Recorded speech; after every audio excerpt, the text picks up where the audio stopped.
I'm the former president of the Aquinas Honor Society. I'm extremely proud to present this award to Mr. Ballenas on behalf of the Honor Society. The 3 years I have been in Aquinas have made a big impact on my life, and they'll continue to make an impact on my future.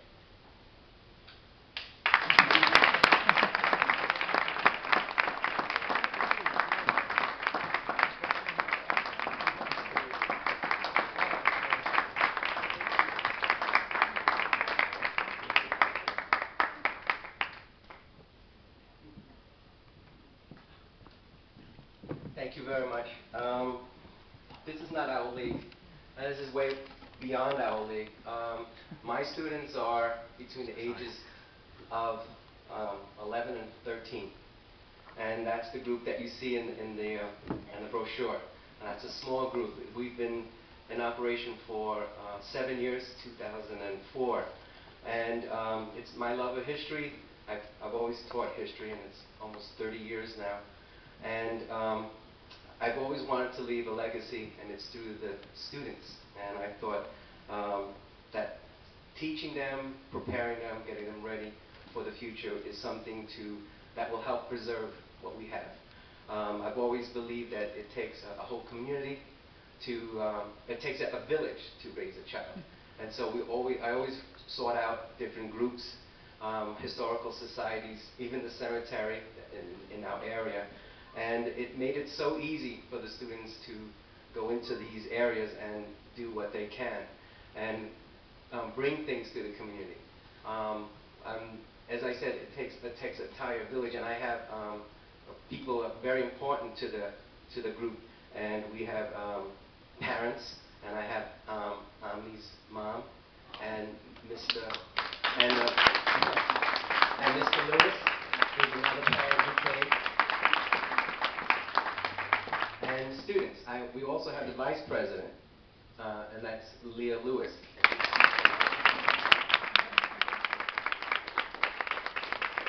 And we work with a number of archives, and and one representative of that is Mr. Joseph Cohen from the ARCHIVIST of the Diocese of Brooklyn.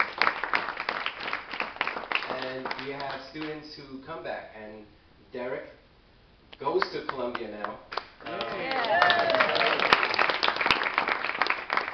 He just turned 18, but when he joined, he was 10 years old, and was one of the founding members of the Aquinas Honor.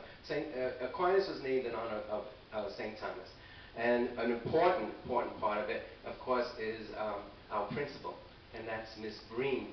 And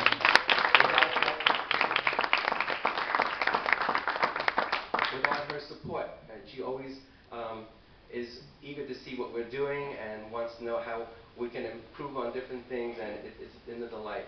And the Aquinas Society was named for St. Thomas, patron saint of education. And we started, as I said, in 2004, and we was just a group of 20 students and myself in the 6th, 7th, and 8th grade. And we just wanted to do things, and every year I thought, how could I do a project that would be interesting to students of that age group? And certain things led from doors kept opening. That's all I could say. Doors kept opening. One, as a teacher for 5th and 6th grade, as I said, for almost 30 years, sometimes I think 5th and 6th grade now. I can't even comprehend things sometimes. But one of the problems I had as a teacher way back was cut and paste on the internet. I would give them a project on a historical figure, and I'd get just the one finger, cut and paste. And they'd even cut off the advertisements at the bottom. So I said, what am I going to do about this? I have to do something. So I know they're going to use it because it's a wonderful source. So I said, well, cut and paste it, yeah, but I want you to underline the highlights of this person's life. Then I want you to turn that into a speech in 1 minute long, first person singular. You become the person. Then I knew they read it. Then that led to, oh, let's do this for the parents. And so we picked a night, and they wore costumes, and then my second problem was I had 90 students, and it was, how do you keep them quiet? So then I came up with the idea, your wax museum figures. So, and we made it into a fundraiser. So when the parent came and they're sitting down, they just drop a coin into a bucket, they opened their eyes and they stood up, and they enjoyed it so much most of the time they kept quiet. So that's how we did it. And then I took it to the cemetery.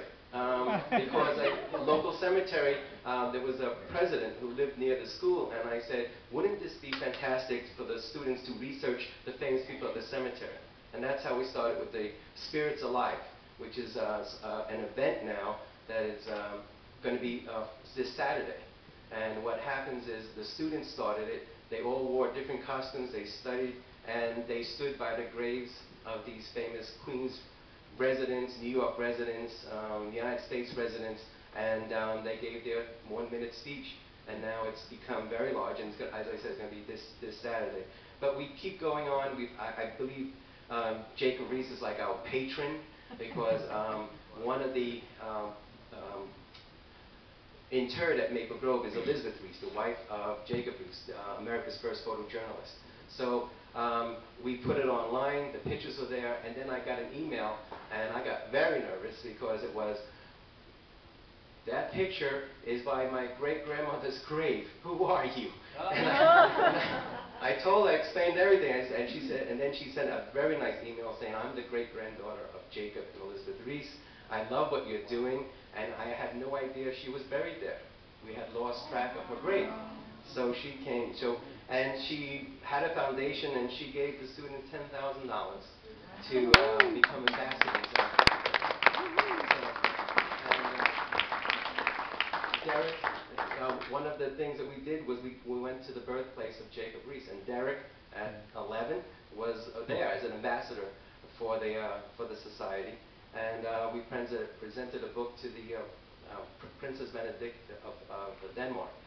And but every year, as I said, we thought about new projects, and we dug through the archives, the Richmond Historical Society, and then they wrote their first book about called Jacob's Gift.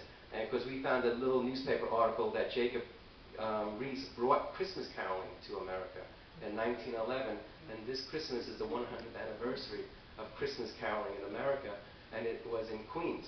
His version was slightly different from what we see today. He would actually go to the churches and find the names of the sick and sing under their windows, and not just go to a street corner. And that was, so I really think that New York is the Christmas caroling town of America because of Jacob Reese. And one of the things that we always, I don't know why it happens, but when that next project was, we found out that there was a park named Reese Park in New York. And then when we went there, we found a column, and it said Jacob Reese. And how come it's just a column? Well, they stole his bronze bust 46 years ago. So I proposed to the students that we replace the bust. So we got a donation of $10,000. So I said, oh my God, $10,000, that's going to get us a wonderful bust. I went to 50 artists, not a single one would touch it. It was $50,000 was the lowest bid I could get. And I brought it back to the students. I said, I have $50,000. And Alex, who was supposed to be here, one of my students, said, $50,000. All we want is the head. Do they want to give us the whole body of the horse too? And I said, well, that's the price. And we said a prayer to St. Thomas Aquinas and also to Jacob Reese. And we found a young artist by the name of David Ostro. And I told him the situation. He was 23 years old. He just finished a beautiful bronze statue of Abraham Lincoln in Illinois. And he looked at it and he said, $10,000, I'll do it.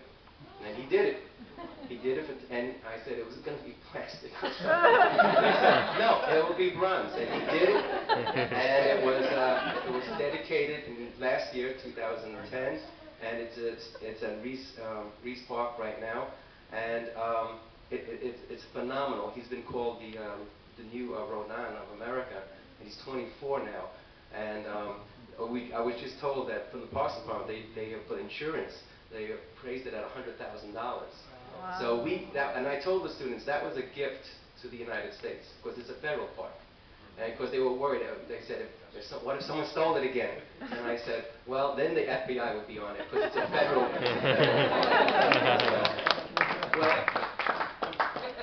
we went to our own backyard. That was the thing, our own backyard. You look at the textbooks and we talk about George Washington, and yes, it's our backyard, but I'm talking about our own backyard. So I said, look at the cornerstone of our school, look at the cornerstone of our church. What is our community about? And that's how we started little walking tours in Jamaica Estates. And then we discovered more information in newspapers, and we did so much. And I took the idea to Arcadia, and they published our book, Jamaica Estates. And the thing was, thank you. The thing was that Jamaica Estates had so little on their history that when we looked through the research, we missed our centennial by 2 years. So it was like, oh, how could a town miss their centennial? So, but we did. But the council members, and they said we'll do something in 105. It'll become 105.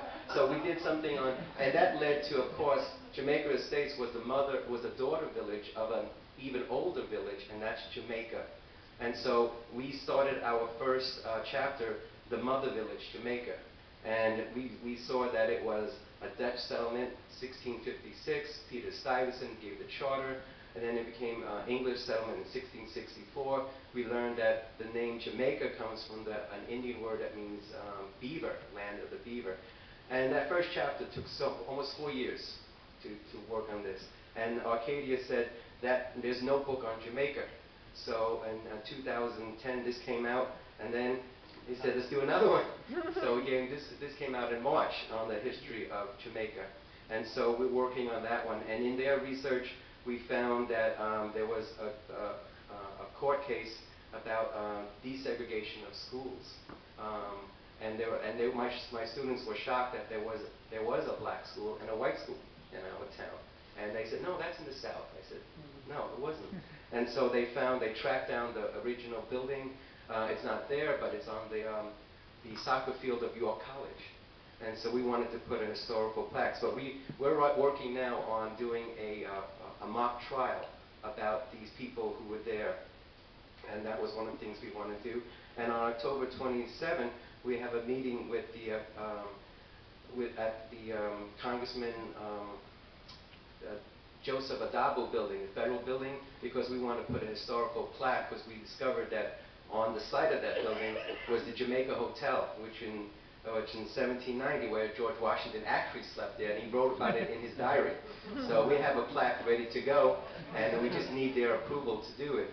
But it's been a wonderful journey, and and as I said, it's just the legacy I give, because they're our future. And these students, I think, will learn a lot and will realize a lot later on, because I keep telling them, make a portfolio of everything we've done. Keep putting it in your portfolio, and they do it. So I'm very proud of them. Thank you.